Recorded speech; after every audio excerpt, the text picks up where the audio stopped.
In today's video, I'm going to teach you how to color code in Google Sheets, a great way to visually organize your data for better understanding and analysis.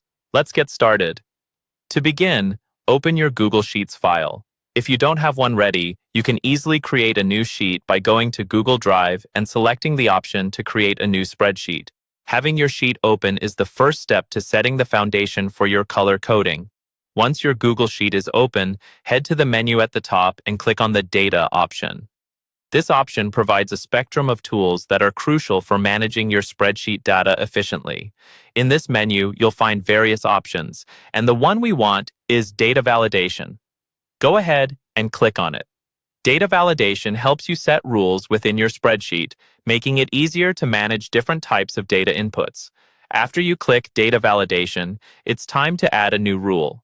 This rule will allow you to specify how you want your data to be managed. You'll see an Add Rule option. Click on it. This option is your starting point for configuring how your data should behave within the sheet.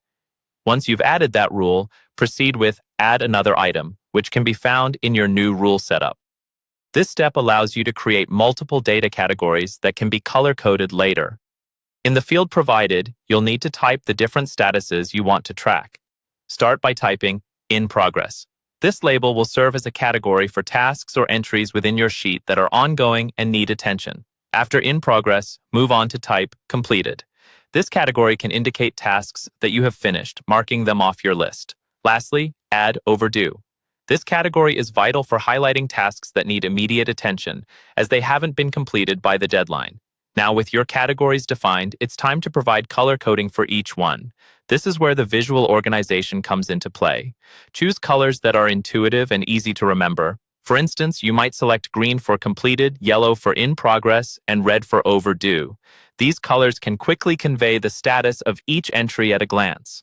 After setting your colors, click on Advanced Options to further refine your data validation settings. In these advanced settings, you will see an arrow. Click on this to expand any additional options you might want to adjust, ensuring everything is set up as you envision. Once you're satisfied, hit Done to finalize your arrangements. Lastly, you'll need to test your new drop-down and color coding system. Click in the Status drop-down list within your sheet and select an option like Overdue, Completed, or In Progress. Watch as the colors change according to the selections you made, visually representing your data in an organized manner. With that, you have successfully implemented color coding into your Google Sheets.